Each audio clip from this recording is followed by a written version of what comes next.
Welcome to today's Google Hangout brought to you by Fire Engineering. Today we have a great crew with you. I'm going to let PJ do the introductions, but first just a quick message. We have an ongoing IFF general election coming on. Again, we put out an open invite to anybody running for office that wants to come on and face some hard questions and get some exposure here on Fire Engineering. Next month in December, Greg Markley, who's running for Secretary Treasurer of the IFF, he's agreed to come on and face the crew. I'm also having some internet connections today, so if I freeze up, I'm going to drop off and let PJ take it away. PJ, introduce our great guest for today. Thanks, Frank. First, I'd like to wish everybody a great Thanksgiving for them and their families, and for those working. I know that that's not easy. And those not working, I know it might be different for some of you this year with the current pandemic, but our thoughts will be with each and every one of you, especially this year. It's going to be quite different for some people. But first, let's start off, give Chief Halton the floor for a few minutes, then I'll introduce our guest and our topic of the day. Chief, thanks for joining us again, as always. We always appreciate seeing your face. Well, my pleasure. I hope everybody's having a great Thanksgiving. I hope you get to have a little bit of time off if you're working tomorrow. Some of my favorite meals were always the Thanksgiving, Christmas meals in the Firehouse. Don't let my wife hear it, but some of those cooks are pretty amazing. Not that my wife's not an amazing cook, but it was always great, just to have the giant meal with everybody. And so if you're on duty, I hope you get a chance to have a great meal, and I hope it's a good shift. And then to everybody else out there that is able to be home with your family and friends, I hope you have a beautiful holiday. Remember what it's about. It's about being thankful. The holiday was all about, President Washington said it best, being grateful for the gifts of prosperity and deliverance. And along with that comes responsibility and accountability. And so, in that mindset, boy, we are one blessed nation, always have been, always will be. And that's what the holiday is all about. It's not just about eating, although that's become a huge part of it, but it's about being grateful, grateful for the gifts of divine providence and the blessing of being an American citizen, and certainly grateful for all that and being part of this great American fire service. So happy Thanksgiving to everybody, and let's talk a little bit about leadership. Take it away there, PJ. Thanks, Chief. So today we have two great friends of ours, friends of the show. We have, I hate to say this sometimes, retired Deputy Chief Frank Scuzzo joining us. Frank is who everybody knows. I can't imagine somebody actually listening and watching the show that's not familiar with Frank. He's a long-term FDIC instructor, retired deputy chief from Kearney, New Jersey. He's written multiple books, and the books we're going to kind of focus on today is the great leadership book, Step Up and Lead. And he's the only keynoter for FDIC that I know that gets 2 years in a row, 2019 and the 2020 FDIC keynoter. So unfortunately, we missed out on seeing him on the stage last year, but we're really looking forward to getting back in Indianapolis and seeing you up on that stage, Frank. And today I have another good friend of ours, Lieutenant Adam Hansen. Adam's an 18-year veteran of Milford, Connecticut Fire Department. And 2019 was supposed to be his first year teaching at FDIC. So I know he's probably a little anxious going into 2020, teaching his class, Smells and Bells, rooftop units. He's done some great stuff, some great writings in fire engineering and some fire engineering training minutes. And I learned a lot from him, thinking about these Smells and Bells calls, these rooftop units. I never went into as great detail as what Adam's teaching us out there. So I appreciate what you're doing, Adam, and I really wish you both luck at FDIC this year. I look forward to seeing you both. And today's topic is Firehouse leadership. It was actually brought to me by Adam, who's joined us before with Frank. And occasionally, us in the fire service, we'll go back and forth and text each other. Hey, I'm having this struggle. Hey, I'm having that problem. Hey, what do you think of this? And I get a text one day from Adam, one of those, I just need to vent to somebody, and I don't care if you even really reply to me, and just talking about an issue and a struggle that he was having. And says, hey, I think this would make a great topic for your show coming up at some point. And I think if we could get Frank Viscuso back, I think it would be great. So today's really not my show. It was spurred by Adam, and Frank and I are the official host under Chief Halton. But I'm going to kind of turn it over to him. Let Adam tell us what his thoughts were, maybe what that was going on that specific day or week or maybe even month by the time he took to reach out to me. And We'll get some input from Frank Ricci, Frank Scuzzo, and then definitely Chief Hall, who definitely has a lot of leadership experience. So, guys, welcome and thanks for joining us today. Adam, want to take it over? All right, P.J., thank you very much. If you have, as I told you guys before we started, my 7-year-old and 4-year-old boys, if they wander in, they're all interested in what's going on out here, or my dog comes out, or my wife comes out to yell at me, just bear with me, okay? Distant learning. It's the new thing we got to deal with, right?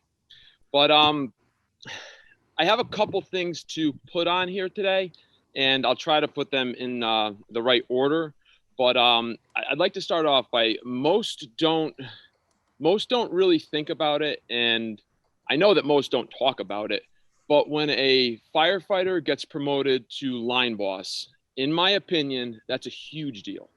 And I'm not talking about a big deal as in the sense of, oh, you're going to get extra money in your paycheck, you get to wear the bars, you get to wear the different uniform, the prestige. That is all very important, and I'm not taking away from anybody from that stuff, but that falls way down the line in order of importance.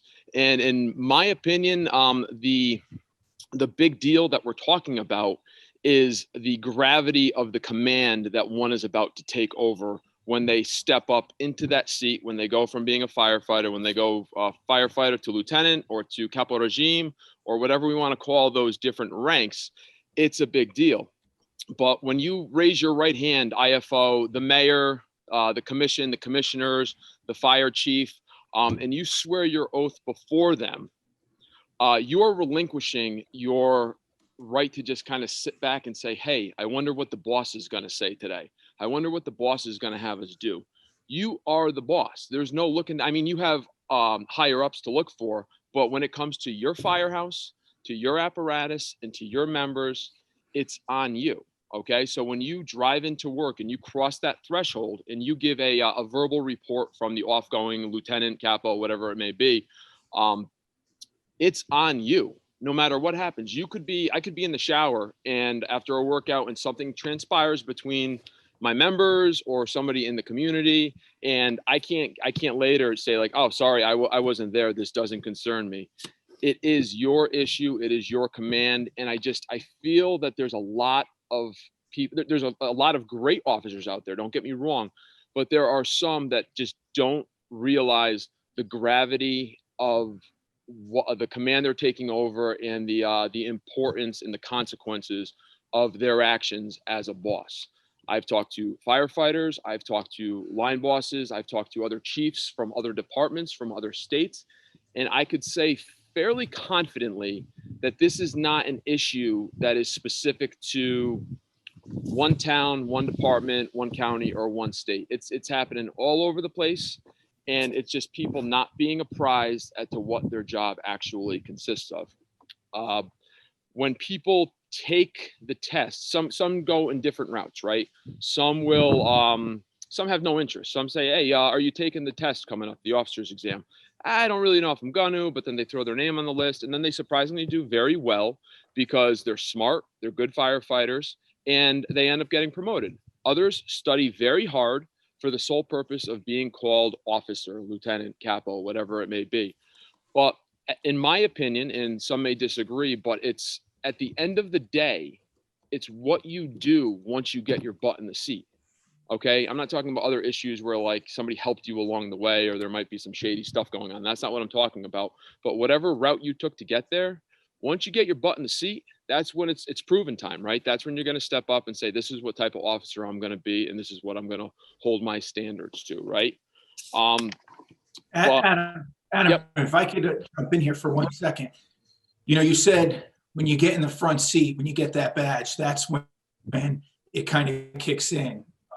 I reject that premise a little bit, because what I found in the fire service is it comes down to how you were as a probationary firefighter, how you were as a driver, and how you were day in and day out. And the individuals that don't realize that you got to be a good follower to be a good leader, they tend to struggle being an officer.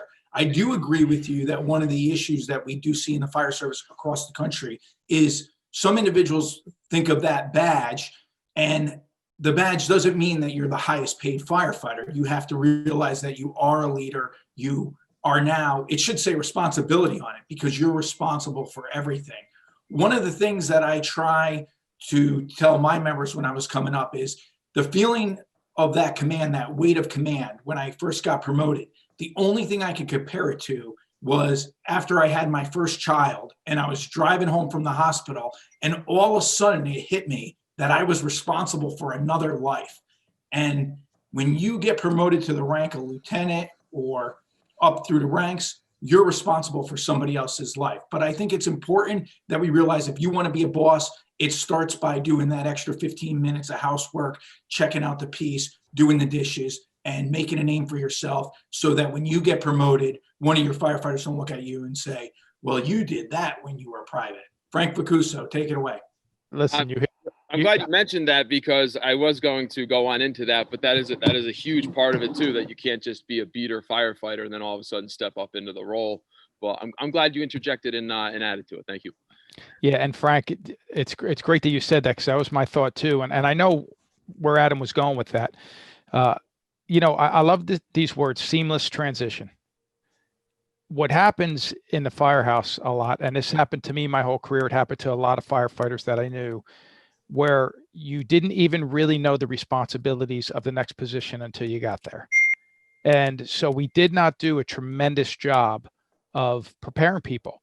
And quite honestly, that's, when we talk about a firefighter, what is your job when you come into the fire service? Your job is everything, right? Your job is to make sure that the flag comes in, make sure the dishwasher's unloaded, make sure the apparatus is washed. If that phone rings, you pick it up. If that doorbell rings, all the stuff around the firehouse, that doesn't stop just because now you have 8 years on the job or 4 years in the job. Because all of a sudden, if you're going to be that person that steps into that leadership role, that example you set is going to be exactly how people see you before you even make your first call on the scene. I remember my very first time I showed up at work. I was on a list to be an officer, and but it didn't look like it was going to happen for a while. But I show up, and it was like one of these things where everything, one guy is sick, another guy is out, another guy calls out for a personal reason. Next thing you know, hey, Frank, you're acting today. Okay. I didn't think much of it. Had a few calls. About 3:00 at night, and this is an interesting story, but at 3:00 in the morning, I get a call of a reported car fire. As we're pulling up to the scene, and I have my driver, who has much more experience than I do, by the way, but because has about 10 years more than I have on the job. But as we pull up to the scene and the car's just parked up on a hill a little bit, and it's fully involved, I say, that's my sister's car. And he says, how do you know? I go, because that's my sister and her husband on the corner right now. And it was my sister's car. And I don't want to get into the story of what happened, but it was an incident that when we got back to the firehouse and I had to write this report up of what happened, I remember thinking at that point, I have no idea how to even write a report because nobody sat down and taught me that. So I started to think about all of these things about how we're not doing a good job of preparing people. And it has to start with some sort of a mentorship program, some sort of a transitional program to say, hey, look, and you have to start with yourself, by the way. I want to be an officer, so let me start doing what an officer does. Let me shadow the officer. Let me watch what this person does. Let me ask if I could do something that's part of their duties and or take more responsibility, because that stuff gets noticed. And to Frank's point, you are an officer, in my opinion. You're an officer long before you get something on your collar to tell whether or not you're an officer. Because just because you get something on your collar that says, hey, here's our new lieutenant, our new captain, doesn't mean you're going to be a person that's prepared to do that job and going to be competent in that job. That comes beforehand. And I know we're going to have a lengthy conversation on this, but I just want to pause just to throw some of that down as a foundation. I completely agree with that. And we've seen it. I'm sure we all have our own stories from our own departments where someone did a fairly lengthy career and didn't really add anything to the fire department. They were worried about getting their workouts in, or they were worried about paying their bills. And then all of a sudden that day comes when they get promoted and they want to be Mr. Joe Lieutenant out there and bossing everybody around. And they didn't really sort of pay your dues, kind of as we'd say it. But it's significant, and a lot It's not like people don't notice it. Everyone on this panel today, you've seen it, and everybody knows who those people are who just don't want to add anything, and then they want to be super boss when they step in the position. But it got me thinking. So PJ mentioned earlier when I had thrown him a text and I was just venting a little bit, but I mean, I've heard stories of, you know, speaking of the gravity of things, I've heard stories of like line bosses coming in and maybe getting their gear close to the truck, maybe checking their air pack, maybe not, and then going and sitting down for the rest of the day in the recliner and doing absolutely nothing until a call comes across. Or to me, that's complete. I know I'm pretty straightforward. I'm pretty, I don't mince words, and it's unacceptable. I've heard other instances from a couple buddies where you've had officers that come in and they don't lift a finger for the entire day for training, going above and beyond, doing helping out the department in any way, shape, or form, until or unless it comes from the training division, an assistant chief, battalion chief, a deputy chief, and so on. And to me, that's just, it's unexcusable and it's pathetic. You know, we say that we have this opportunity to be in the greatest profession on earth, right? We all, I think we all agree that the fire service is the greatest profession on earth. And you not only get to partake in that profession, but you get to be a boss, and you turn around and you do nothing. You do nothing to better your members. You do nothing to better your station or your department. And it amazes me. And I think it speaks to an issue that could probably take up another 3 or 4 hours on a different hangout. But that's why we're losing people so quickly when they enter the fire service. We all know that when we get these new firefighters coming in, they are full of piss and vinegar, and they're ready to go, and they're ready to be a firefighter. Think about it. They go to their respective probie schools, rookie schools, academies, whatever you want to call them across the country. And they are drilled firefighting day in and day out for 2 to 3 months, right? You wake up, you go out into the yard, and you're throwing ladders, stretching hand lines, you're bailing out of windows. You know the drill. And then they come back to our departments excited. They're excited to be a member of this fire service. And they get their assignments, and one goes to the engine, one goes to the truck, one goes to the rescue. And some might get on a shift with a do-nothing crew and a do-nothing boss. And I can't say, there's a cadre of reasons of why people are losing interest so quickly. But I'd have to say that sometimes it's got to be a reflection on the boss that they're working under.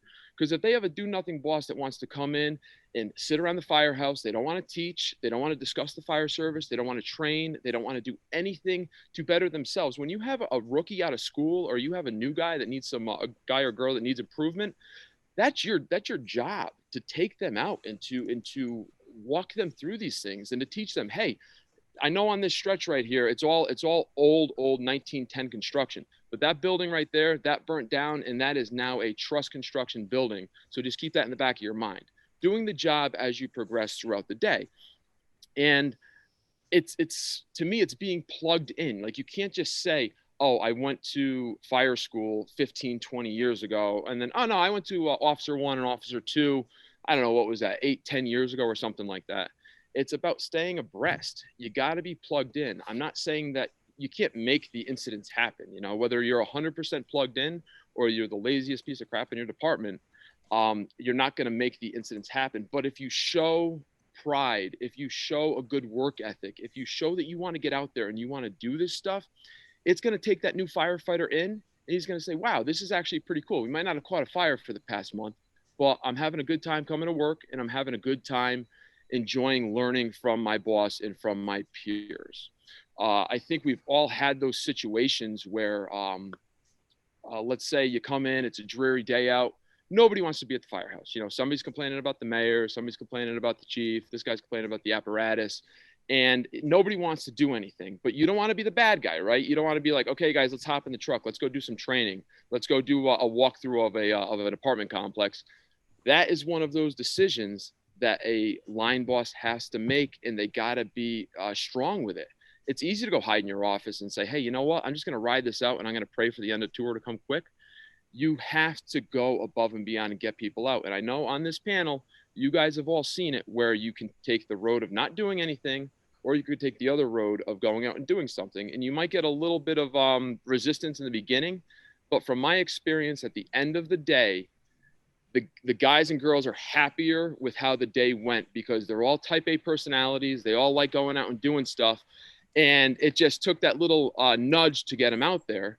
But I don't see it a lot. And I talk to a lot of guys, as you guys all do. And I think there's a lot of line bosses out there that don't understand the opportunity they have or the consequences of their actions or inactions in this case. Hey, Adam, if I could touch on that for a second, PJ, there's layers to this challenge that you're talking about. See, now, if I have a officer, a line boss who's not going out and training, there's many layers to that creates this problem. For example, their supervisor or the battalion chief or the deputy chief. When I became a deputy chief, I sat down, I set my expectations for my crew. And one of the expectations are, and this was from day one, we're doing 3 hours minimum of training. And there was a number of reasons why we picked the number 3 hours. But what I found that was very interesting is I never received kickback at all from any of my officers for that number of 3 hours because I let them train on what they wanted to train on. Now, don't get me wrong. I don't want the guy that's going to open up a can of tuna fish and book it as a forcible entry drill. That's not, we're looking at good quality training. So we would sit down and we would talk about it quite often and say, all right, what do you think we need to work on? And I would ask them the questions. They're out there doing the work. I'm going to support them. But if you have an officer that, and I have had this experience in my career, I've worked for many officers, many very, very good officers. But I've had that one or two where you didn't see them except for breakfast, lunch, and dinner. I've had time frames when I dealt with those people. I had a time frame. I've never really talked to many people about this at all, except some people I work with. But there was a time frame when I would go on my brother's group, who was the shift before mine, to learn how to be an apparatus driver. And not that I would drive the apparatus, but I was learning to pump panel. I was learning things that I wasn't learning on my shift, because for that period of time, we had that. So there's some personal ownership here too. But to your point, one of the things you mentioned, and then I'll kick it back to PJ, but one of the things you mentioned was when you show up at that call to take time and teach that new recruit something, man, I'll tell you what, I firmly believe in using every single incident as a training opportunity. We had a call one time, it came in, and I have a young crew, a couple new drivers, a couple new officers, but a call came in as a dumpster fire, which was right next to a 4-story multiple occupancy. When we got there, it wasn't a dumpster fire. They were renovating and they were throwing sheetrock out the window into the dumpster. It was just white sheetrock dust. However, I had 2 engines, a ladder company, myself on the scene. So I had them all pull over. And we walked over there and I said, okay, clearly it's not a dumpster fire. There's no threat here, but let's talk about what we would do if it were. And we spent the next 30 minutes right there and turned that into a drill. So there's always something you can do. And certainly I hope that that there's people that are listening to this conversation that are in a position, maybe they're running a tour or a shift commander, and maybe they're thinking, you know what, I have 1 or 2 people on my shift right now that are like that. So they could go in there and take ownership of this situation and make sure that they fix it. But PJ, back to you. I know you were going to say something a moment ago. Yeah, no, I appreciate that, Frank. And Adam, I think you brought up some obvious, some great in detail things that we have all experienced at one time or another. I've spoke to other officers.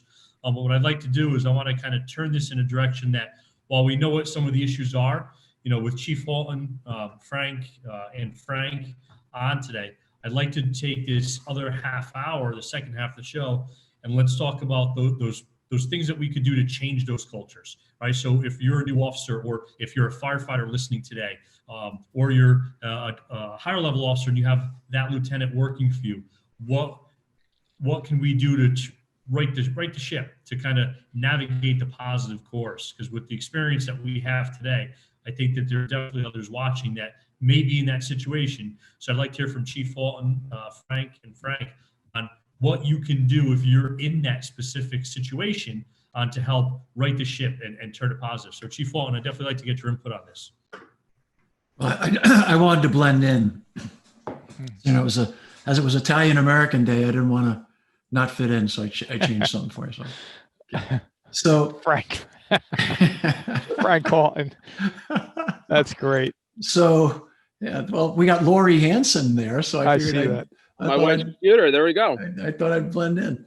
So just a lot to unpack, and that's exactly the right question to ask: is what would it look like if we fixed it, right? So, oftentimes when we have an issue, something comes to us, and someone asks us a question like, I don't feel like we're doing enough training, or people aren't embracing the opportunities that their position gives them. We go through a litany of actions we would take immediately to try to influence that. And I think the first thing we should probably do is sit back and say, well, if we fixed it, what would that look like? Okay, so for Frank, it was we do 3 hours of drill. For someone else, maybe it's we do an hour and a half, or we do an hour, and kind of the walk before you run kind of thing, right? Crawl before you walk, wherever you want to start it. So I think there's a lot to unpack, and I think that organizational environment too comes into play. In other words, if you're in a system, in other words, we often focus on the individual when we really should look at the entire system, right? In other words, the individual is in large part reacting to how the system is managed, and how the system, what expectations are in the system. If you don't know what's expected of your people, and you don't know what they're going through, then you don't know what you're doing. And even worse is if they don't know what's truly expected of them, then we hold them to standards oftentimes that they're totally unaware of. And so, if you're in a system where you have a line officer, a company officer, whether it's a lieutenant or a captain, depending on how your structure is, who doesn't understand the responsibility of instilling the relentless pursuit of perfection to steal shamelessly from the Lexus Corporation, then you've got that to fix, right? And if you were going to fix it, you'd want it to look like he felt responsible and accountable for providing direction, management, leadership, training, all the stuff that Adam so eloquently described earlier. And you couldn't say it better from a field operations standpoint. So I think that as we sit down and talk about Adam's pain point, which I think is a very valid pain point amongst a lot of younger firefighters, step back and think organizationally. And if you start with the people with skin in the game, you can sometimes affect the people who have that capability to move towards the vision you want, right? So you get the actual worker, in other words, in your case, Adam, you'll be talking about the firefighters, the drivers, chauffeurs and such, to collaborate organizationally about what they want. And then that individual who may not have realized that he has this opportunity, that people want him to do it, or that it's actually a huge part of what he's supposed to be doing, then he has some structure, and he has some impetus to start to do those things, right? Rather than just assuming that he would be self-motivated. And then the other thing to always keep in the back of our minds is that sometimes we show up somewhere and it's just a point in time for someone. And if you may run into an individual at some point in your career, say you're rotating, or you're floating, or you're on a TDY, and you come in and the officer just seems to be detached and not interacting, and maybe it goes for a shift or two. Well, make sure you take a little time to find out from the rest of the troops or somebody if there isn't something else going on with that person at that moment in time. You might just be looking at 2 or 3 shifts and making an assessment that that's the way this individual always is, but he might have just suffered the loss of a spouse or a child, or he may be going through a bankruptcy, or who knows? I mean, everybody is carrying so much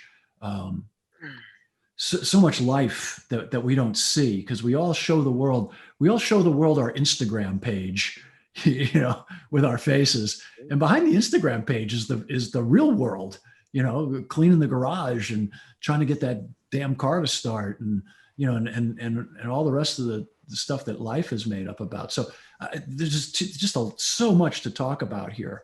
But I think oftentimes my point would be, whenever we're talking about management, we're really talking about management here. I think leadership is one of those amorphous terms that we forget is really made up of good supervision, and good management is leadership.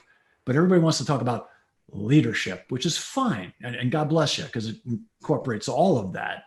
But when we're talking about the line, and in particular small unit leadership, you look at Malone's book, which is the primer for small unit leadership. It's all about structure, supervision, management, and all of that's built on relationship and understanding. And it's the old Navy line. If you don't know what's expected of your people and you don't know what they're going through, you don't know what you're doing. And if you extrapolate that out, if they don't know what's expected of them, then they don't know what to do. And so oftentimes it's not the individual. Most of the time, it's the system. And what's interesting today, and I think it's a good, maybe to Adam's point, I think there's a show inside of a show inside of a show in this conversation, but we're kind of turfing a lot of that to technology. And I think that is a horrible, horrible decision, just a horrible decision. And I'm not saying you can't do online learning. You can, but it should be at best 1/6 or 1/5 of that equation. And then the rest of it ought to be face-to-face, didactic, hands-on, experiential, ride-alongs. There's so many other components to it. So I think Adam raises a great question of our day. How do we design systems that support people who can manage more effectively and provide better direction one-on-one on the floor where it's needed most? And I think that's the biggest component to building effective teams, is drilling and training together, because you find out where people's strengths and weaknesses are. Like I'm an absolute not idiot. I for some reason, it's like I got a thing in my head. I stink with them. I can do a granny knot and I'm good. That's it. But I have other skills, right? But if you know that about me and we go out on a run, then I'm not the guy you say, hey, go tie him off, because it could be a slip knot if you put me back there. So that's part of what you're talking about, Adam. I think it's really the person's disengaged, and we're going to see more of that as people become more involved with these devices, and less involved with one another. And that's a real big issue, and overcoming that is going to be the challenge of your time, Adam. In other words, I think the devices have tremendous value, and there's a ton you can do with it, but at some point in time, you just got to be able to reach out and touch one another, and really develop that human contact and that human element of what's going on. And what Frank said about rolling up on a building under construction behind his brother's restaurant and manipulating insurance calls so that he can get the best profit out of a car fire. Just kidding you, Frank. I'm accusing you of fraud, and it's a joke. It's an absolute joke. So don't anybody go arrest poor Frank here.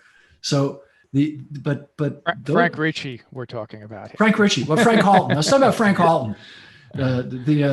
So I think the point is that when you stop and do that, half the learning was the building construction, void spaces, curtains that they put up, welding, all the things that could cause a fire. What would you do if it was a fire under renovation?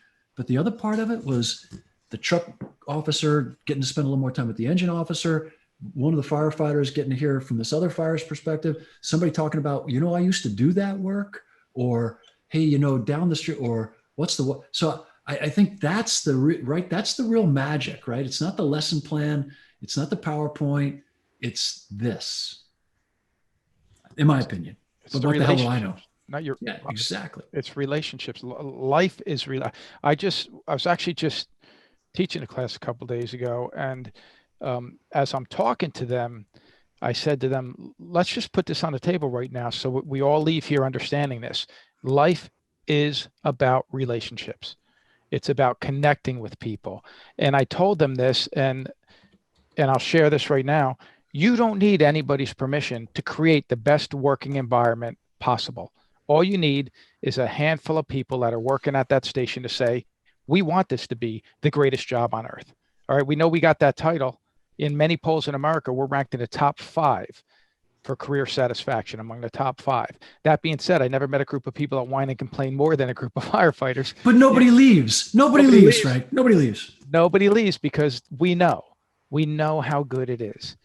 But, and Bob, you said something so awesome when you talk about management is not a bad word. No. If you can manage people, if you can manage your time, if you can manage your resources, that's leadership. It's leadership. But I think what I really like that you said, and I just want to touch on this and then I'll kick it to one of you other guys, is when you talked about, how you don't know what's happening in somebody's life. Oh, that's so powerful right there.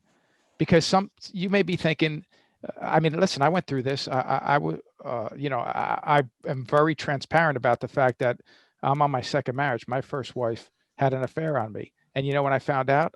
When I was at the fire station. That's when I found out. You want to talk about a bad day? I mean, and that went into a bad couple of days, that went into a bad week, that went into a bad month. And now it's the best thing that happened to me in retrospect. But at the time, it was the worst thing that happened to me. And I remember that I had an officer who was really on me, really during that time, because he had no idea what was going on in my life, but the senior firefighter did. And I remember the senior firefighter pulling him aside to say, look, there's things you don't understand that's happening right now. He just needs a little time. He's here. He's doing a job. He's performing. If he seems disconnected, he has some personal things going on. Just be patient with him. And now I'm going to go about 10 years down the line. I was a firefighter. That was my captain. 10 years down the line, I'm a deputy chief now. And that captain is a captain, senior captain on my shift. And he went through personal issues, not much different than mine, by the way. But I recognized that. And so we were able to sit down and I was able to talk and try to help him through that process. It's about relationships. And so thank you, Bobby, for bringing that up. And I wanted to share some of that experience with you guys. And Frank Ricci, P.J., one of you guys, kick it back to you. I'll jump in here. Bobby talked a lot about systems, and remember that, we get brought into the system that's there, and you can't just read a book and think you're going to change the system overnight. And anytime there's adversity, whether it's in your life or your career, it's an opportunity. So if you did have that bad officer or that bad lieutenant who doesn't want to do anything at that time, it's an opportunity for somebody else to step up and lead, no pun intended for Frank Viscuso's book there, but it gives the senior personnel or the firefighter. And, I'm big on personal responsibility. The firefighter, the new firefighter, has to take some responsibility too, because a lot of times people go through ebbs and flows in their career, as Bobby was talking about. And sometimes it's getting that new rookie on the shift that is the spark that gets everybody back to training again. So if you're that new firefighter and you don't have the officer, you go to your first, second, third, or even 20th fire, and you have an officer who doesn't, at the end of the call, get permission from the fire marshal and then walk you through the fire scene to show you what everybody else did so you can put it together in your head, well, you're failing yourself, because if the officer's not doing that, if you're a new firefighter out there, ask, hey, Lou, can you walk me through and show me what everybody did? Or do you mind if I go take a look at what they did on the roof and ask them? Because that's how you get rounded. And that's something that I always did as a firefighter, but I also did it as a boss, was to make sure that we walked people through. You'll be amazed the passion you can get in somebody when you start asking quality questions. So if you're a new firefighter, driver, you don't need all the answers, but sometimes you just got to know how to ask the right question. And, Frank Viscuso in his system, 3 hours of training worked. In the system that I worked for in the city, if I went in and started with three hours of training, it would be like taking an aircraft carrier and making it put on a right-hand turn. So I came in as a new boss saying, we're going to do an hour of training. And what I would do is I would do one evolution. I wouldn't do it multiple times. And then I would critique that evolution, and I would participate myself as the boss. And then before you knew it, I started getting buy-in in training so that the members, even the senior members, were like, hey, what are we doing today? So I'll pass it to PJ. I think there's a really great point to all of you. And the thing I'm going to touch on also is I think our nature, we always look to blame somebody else. Now, we always look to say, well, he must be having a bad day, or he's not doing his job, or she's not pulling the weight that she should be today on shift. And I've gone through some personal stuff in my life and in my career, and I'm sure that there's plenty of days that I came into work and I didn't have my A game. And I also think being a good officer is that one that's not afraid to look in the mirror that day and say, hey, maybe it's not the shift today. Maybe it's not firefighter A or B today. Maybe it's me. Maybe it's me that walked through the door with a chip on my shoulder, or be carrying a little extra weight from some things that are going on in my personal life. Or maybe I worked overtime on the C division yesterday, and it was a really bad day because they're just that group, right? So sometimes I think it also takes us to step up and look at ourselves and make sure that we're not part of the problem. that we're not contributing to some of those things going on. It's real easy to walk in and say, it's C shift. We're not going to do anything today because they suck, right? But sometimes it may not be them. It may be one person that's changing that tide, and that one person could be us on certain days. Yeah, you guys are using this term step up a little bit too much. I'm getting a little uncomfortable here. Step up and lead. Hey, listen, I just want to say one thing and then kick it back over to Adam. But Frank, for about 8 years now, I heard you butcher my last name. So it's Viscuso, and I'm okay with it because I love you. I'm okay that you can't, maybe you can't say it. Like I had a hard time saying the word squirrel for years. Oh, see, you published one book, published 2 books. You know who you are. Come on. Yeah, right. Listen, just one thing, and Adam, then I want to go back to you. Many times people, and I think it was Bobby that alluded to this earlier too. A lot of times people just may be unaware that they're not even doing what they're supposed to be doing. Like take this, for example, if you were not properly trained when you were a firefighter and all of a sudden you become an officer, you only have that as a reference point. So you may think, you know what, listen, I had an officer that, you know, spent maybe 15 minutes training with us every day. So I guess that's what I'm supposed to do. And yeah, that's flawed thinking, but again, that's your reference point. So that's what you know. So, you know, maybe they're just unaware, or quite honestly, maybe they don't have the knowledge base and they don't want people to figure out that they don't have the knowledge base. So if I avoid training, then maybe all of a sudden, you know, people won't realize that there's so much I don't know. Well, here's the thing about that is everybody knows whether you do or don't know your job. Everybody knows that. But what we need to understand is none of us have arrived. No one in our industry has arrived to the point where they cannot continue to learn and get better. So once you realize that and you start to think, I don't have to be perfect, but let me continue to educate myself. Let me actually get out there and run a class, get other people involved. You're leading. And what is leadership? I mean, this is leadership 101. Identify a problem. So maybe this is a problem right now. We need to do more training, but identify the problem as leadership number 1. 4 steps. 2, assemble a group of people. We're lucky. We usually have that group right in the station with us. 3, develop solutions together. And this comes with the dialogue that the men were talking about earlier on this call. Let's implement the best solution. And 4, go solve the problem. And then if we continue to do that, well, that's leadership. But hopefully some of the things that we talked about so far on this call helped shed some light on this topic we talked about. But I do agree with you. I've been to firehouses throughout the country where the training culture could be better. You know, and I know that's only a portion of what we're talking about today, but nobody that's listening to this needs anybody's permission for them to become great at their job. So if you happen to be in a situation where you're not getting what you need for from your officer, take ownership yourself, because you don't need somebody else to tell you how much you could do to get great at your job. And I just wanted to throw some of those ideas out there, but back to you, Adam. Yeah, PJ definitely did a good job of getting it on a different track of how to, we've identified some problems, right? And let's figure out a way to fix them. And I'm not sure if it was you, Frank, or whether it was Chief Halton who mentioned mentorship programs. I reached out, I think it was to you, PJ, quite a few years ago. We had no mentorship program in place, and I wanted to start one for our new incoming firefighters. It was kind of like a grassroots movement, went up through the ranks, and finally it came to the point where I could kind of pass it off, and now the assistant chief kind of oversees it. But it works well. They have a contact person. They have a person to go to when they have questions. Did I do this right? I had this call. Should I have done something different? They have that contact point. Where I think we might lose it sometimes is we always worry about the incoming firefighters and the new firefighters, but we don't really stay that in tune with the more well-developed firefighters or the new officers. So we currently do not have a mentor program when it comes to a firefighter being promoted to lieutenant or lieutenant to captain. I'm fortunate because we have a new battalion chief. We kind of change where we go every year, different pieces, different assignments.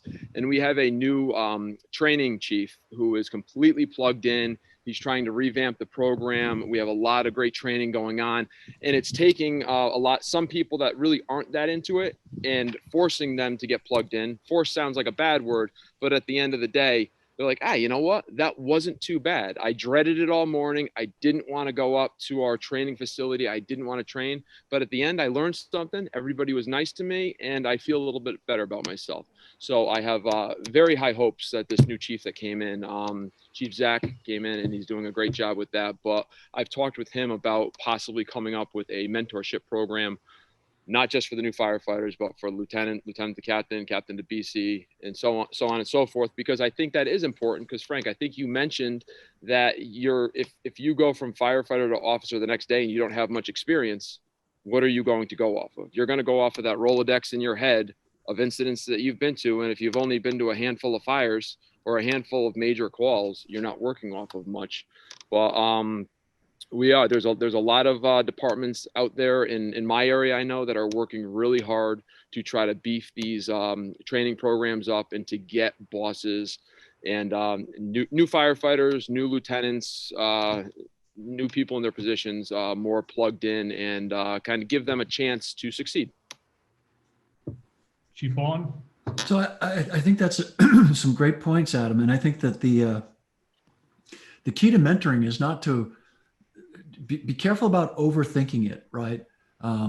In other words, people should be able to select the person that they want to be mentored by.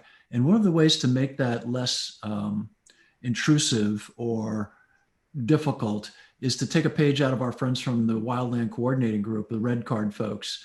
And they have a basic, and they stole it from the Army. So it's your basic quals and cert book, right? They call it your journey book or whatever. But it basically says that you did this and you did this and you did that. And what's neat about that is that if you create one of those and you start at the basic level, so say you start at the firefighter level and say year 1 or year 2, you will have done X amount of drill, X amount of that. Then you've created a basic template, if you will, of activity and drill that needs to be done because that person needs to get signed off on it, right? Did you do the forcible entry deal? Did you do that deal? Did you do the garage door deal? Did you do the rope deal? So you go through all that. So every time someone comes into the system, you would have like a set of things that you knew you had to do. And then we often go to the company officer, and obviously he's the linchpin, he's the key. When it comes to real operations, that's where, or she is the person we really need to engage. But there's also the senior firefighter, just the pure firefighter. There's also the chauffeur. There's a lot of levels of nuance inside of our crews. And so I don't think we should just always just dump everything back on, the lieutenant or the captain ought to be doing this. And I'm not giving them a pass on what they should be doing either. But sometimes you can create a system that helps to reinforce that. And that system can be diffused through all of the organization. So if you're an up and coming firefighter, at some point you want to become a chauffeur, a driver, whatever your system calls it, then you need to get with an operator who can mentor you through that process, right? And sign you off on, did pumping today, did outriggers today, did setting the ladder today, did whatever skills and drills you decide to put in there. So sometimes there's ways to, again, I always go back, take it off that individual and put it back into the system. And it just makes it a lot easier to manage. Plus the other nice thing about it, given today's world, is there's gazillions of programs and whatnot that you can record that in. So you've got a training record. Because one of the problems we've always had historically for the fire service is when something unexpected, I won't say an accident or a failure or whatever, but when something unexpected or untoward, an outcome that we didn't anticipate or desire happens, and we end up in a court of law, the first thing they always want to see is our training records, right? And we fail to capture so much training that we do. It's incredible to me. For example, we're sitting around, this is the kitchen table today, and it's the 4 of us, and Chief Viscuso comes in, and the chief sits down and says, let's have a cup of coffee. Training officer will pull out his logbook and said, had a discussion with Chief Viscuso, because what are you going to cover? Departmental policies and regulations. You're going to cover operational concerns. You're going to cover a myriad of topics that are all valid, important, necessary, and they're actually training. They are actually training. Training doesn't have to be everybody in bunker gear crawling through a maze with wires hanging off them and somebody playing banjo music to confuse you. It could be as simple as having the battalion chief roll in and give you the gypsy chin dribble for the week so that you're up to speed on what's going on in the organization. And I'm dead serious about that. Watching a video such as this, getting ideas to float out there for your organization. So I think that your point was well taken, but I think sometimes if you think about it, it's not, and Frank nailed it. We are a lot harsher on other people than we are on ourselves. Trust me. It's the old, every time you point your finger, there's 4 pointing back at you or whatever the hell that thing is, and 3, whatever the hell the number is. I don't know. My fingers don't work anymore, so I don't know. I point a finger, it's going in the wrong direction. So but the point is, it's so easy to beat up other people. It really is. I mean, it's terrible. And we all fall into it. I mean, gosh, we just went through a presidential election. I had more fun beating up the other guy than you can shake a stick at, but what, to what point? And it was just venting, and we all do it. And I'm not going to say you're not going to do it, but I think the nature of the firefighter is more inclined to lift people up than to tear people down. And it doesn't mean we don't do it to each other, because the minute a guy gets promoted, well, it always starts off with, as if the person didn't work his butt or her butt off to get there. Well, he's always been tight with the chief. The guy got a 99.9 on the test and aced all the assessments. But, we'll find a million reasons to diminish the achievement. So anyway, I just think that I love the mentoring idea. And I think if you create a framework around it so that it doesn't like, okay, Hansen, you're assigned to Viscuso, and you go knock on his door one day. I'm your new mentoree. Get out of here. Yeah. I think you said something important, Chief. Chief Hall, and I think you said something very important there. I think it was a little while back, but setting up the mentee with the right mentor, right? And you don't want to just randomly place them, because I remember a couple of years ago we had a new recruit coming in who was very, very religious. He was very, very straight arrow, did not swear, did not speak out of turn. Just a good, well-rounded person. So a few of us sat down and really thought, who would be the best person to put this new recruit with? You don't want to put him with the guy who every out of his mouth is the F-bomb, right? You don't want to put him with somebody who doesn't give care and concern to certain aspects of the job or life. So I think that is important, that you want to have a nice balance there to make sure that you're setting them up for success and not for failure. And that was just one out of quite a few that I really kind of took a step back and said, we can't randomly be assigning people mentors. Well, I liked that point you made. Adam, I want to go back to one thing that Bobby said too about being, we're harsh about everybody else, but sometimes we don't look at ourselves. And I always bring it back to George Washington. He used to pray and reflect at the end of each day. So if Washington can, and it's fitting because of Thanksgiving, but if it's fitting for George Washington to reflect on himself, it's important as us as fire officers, leaders, and managers in the fire service that we reflect on ourselves. So I'm going to give you a tangible takeaway, and then I'm going to pass it over to PJ, and we'll go to Frank Viscuso. One thing that I put into effect when I was an officer, did I say it wrong again? I do apologize. One thing I put in effect as a company officer, as an individual, that served me very well is a lot of times we don't know what our own blind spots are. It's just we miss what's right in front of us.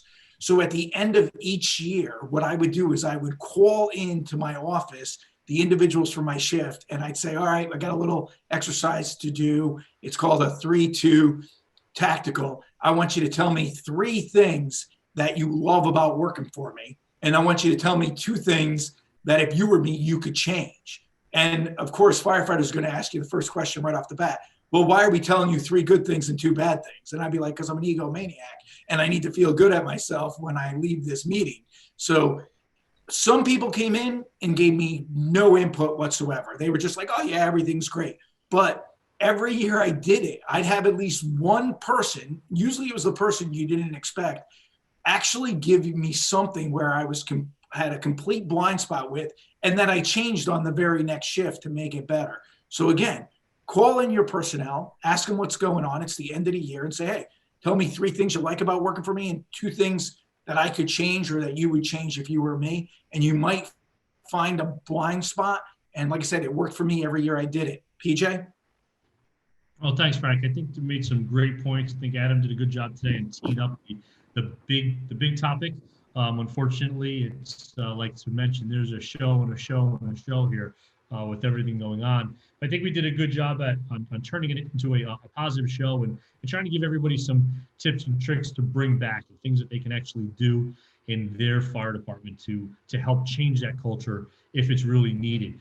So I appreciate everybody's input today. I just want to go around the room real quick. We're getting close to that hour. We'll start with Frank in the top left corner, my top left corner, not Richie. I don't want to make a mistake and get his name wrong. So we'll leave it to the step up and lead Frank to give us some more follow up before we finish out today.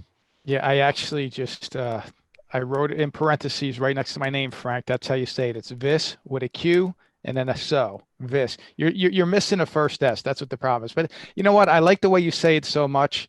It distinguishes you from everybody else. That maybe it's okay. Just keep it the way it is. Now he's changing your spelling in the contact of his phone. Oh, that's so great. I actually am. So that's so awesome. That's so awesome. Listen, mentoring, you guys nailed it. You can't assign a person a mentor for life, but you can assign somebody a mentor for the first few months of their career. And I'll just tell you, for us, it was a very informal thing. I get a new firefighter. This person gets assigned to our shift. I definitely do what you talked about, Adam. I try to match somebody with someone I think they can connect with. Like these guys were both personal trainers, or they both come from the same, part of the county or whatever it may be. But when I look to assign someone as a mentor, the officer is responsible to make sure that this person gets the training they need. Every firefighter is responsible to help prepare the new firefighter. But I want someone to mentor that's experienced, goal-oriented, has some average or above average coaching skills, strong work ethic, commitment to the organization, respects others, confident, reliable. Notice on that list, I don't say most time on the job, because clearly there's sometimes somebody with 22 years on the job is the last person you want to mentor a new person, because they're not engaged or connected at that point. But all I really want from that mentor, connect with this person, make them feel like they belong to a family, spend that extra time with them, work with them, make sure that they get engaged and understand. 3 primary reasons why people work: recognition, belong to a team, and to make a difference. If I can make my new firefighters feel like they belong to a team, like they're making a difference, and recognize people when they do good things, you tend to just create a more healthy working environment for everybody. But I just want to share this about this simple mentorship concept. I'll sit down with the mentor, say why I'm assigning them as a mentor for these 3 months. It's a great compliment. They need to know that. I want to sit down with the person that's coming in and set the expectations for them.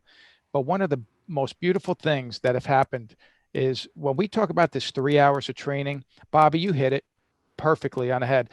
If we're sitting down at the kitchen table and discussing what happened at that fire last week for 30 minutes, that could be 30 minutes of your 3 hours of training. So I'm with you 100% on that. But what I would really love is it usually happen about 7, maybe 8 o'clock at night. They have their downtime. They trained, they had a busy day, they did their reports, kept the fire station clean, did everything they need to do. If they're sitting down watching TV, playing ping pong, I don't care. They did their time. They put a great effort in. They need their downtime. But when I walk on that apparatus floor and I see the person I assigned as a mentor with 1 or 2 new recruits, with some equipment on the apparatus floor and they're just doing a drill, or they're doing a donning and doffing drill, or going over some equipment, and they're engaged. And I love that. One of the things that I do at that moment is tell them how proud I am for what they're doing right now, because they're doing more than expected. And I'm proud of them for that. And I'll get sit down with them and get dirty with them and do that drill with them. But the most important thing is that they are being recognized for that effort, because people tend to do more of what they're praised for in public. And I just wanted to share that. I firmly believe some sort of a mentorship program works, but I also agree with everybody on this call. You can't say this is your mentor for the next 4 years. It doesn't work that way. They're going to choose their own mentor. What I want to do is take somebody that's doing it the right way to help create a strong culture, and let this person know, I value you so much. I'm going to ask you help me shape the culture with the new recruit that's coming in, because what I see in you is what I would hope to see in this person, and try to build it that way. And we've had great success doing that. So I'll kick it back to you, PJ. Thanks, Frank. I think those are some great points. Frank Ricci? I'll kick it to Bobby Hall, and I'll yield the remainder of my time from the great individual from the great state of Oklahoma. Happy Thanksgiving. I'm going to go back to thinking, because I'm at work today. So I appreciate the Yankee Institute allowing me to come on. And I hope everybody has a great day. Bobby. Frank, I have to assume that there was not either an interview or an MRI if you're in a think tank. The think tank world got a little shallower. That's a terrible joke. Shine the flashlight and the light shines through the other side. Just kidding. Well, God bless you, and thank you for what you're doing. Hey, as the guy who pays the bills, we're not up against a hard break, but just to kind of wrap it up, I know our audience likes us to try to stay as close to the hour as we possibly can, but I think Adam raises a great point. And to Frank's observation, there's so many levels, Frank Viscuso's observation, there's so many levels inside that observation of Adam's, that, whether it's mentoring, whether it's a structure, whether it's motivation, whether it's do they know or not know, that it really gives you a lot of insight as to how nuanced and complex the American Fire Service is. And I think that's okay, right? I think that the one thing that we need to do is always focus on systems and solutions and not on blaming and people, because you can blame or you can learn, but you can't do both. So if you're blaming that officer for not doing something or that person for not doing something, you're not learning, right? Because the minute you blame somebody, you've absolved yourself of any responsibility for having to make it better or correct it or participate. So we need to stop blaming. And if you observe something like that within your organization, and you may, first find out, is there something else going on? As Frank pointed out with a wonderful personal story, there may be, and always give people the necessary room they need to deal with what they need to deal with in their lives, because your job and your profession is very, very important, but your family and your is 10 times more important. So let them deal with it in whatever way that's necessary. Second to that, I think that remember, it's a system, and you can always use the system to move towards a better ending.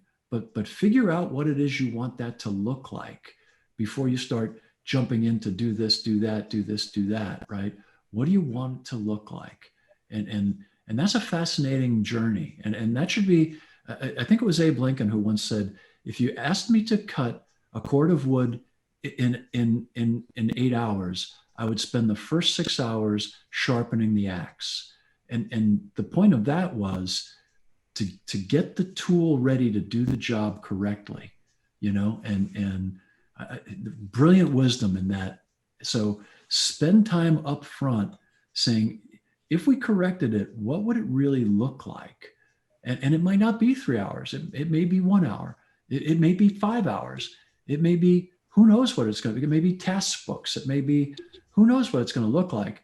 But spend the time there and remember that everybody's going to have their own input. But to echo Frank, boy, I'm looking forward to some drumsticks and such tomorrow, and taters and all that good stuff. I know most of the panelists will be eating spaghetti and pizza, but as the lone Irishman here in the group, we'll be having turkey and potatoes with other potatoes. I'm just kidding. But no, I hope everybody has just a wonderful day. What a great, well, I couldn't imagine a better way to close out just a great week for me. We had a wonderful week here. Than with this group of men and listen to their thoughts. But just like we did here, there's a lot to unpack, and just keep going. I mean, and anybody out there who's thinking about this, we'd welcome any articles, we'd welcome any thoughts. If you want to jump on a show or do a webcast, or you got a great program, please send it to us. We'd love to get your thoughts out there. So, if you've got a thought about how to create a better training environment, a better culture is the word Frank uses for the organization. That's wonderful. Love to hear from you and love to hear your thoughts on it. But remember, always have it contexted in training so that you have an objective, you have actionable stuff, you have measurements, you have feedback, and then some kind of result. So just the whole this is the greatest job in the world and people should realize that, and anybody who doesn't is a dummy. Okay. That's, okay, there you go. So there's another group of people who publish that. So don't send that to me. Just kidding. It's a joke. Hey, love you all. God bless. Happy Thanksgiving. Thanks, Chief. To you as well. We always appreciate your input.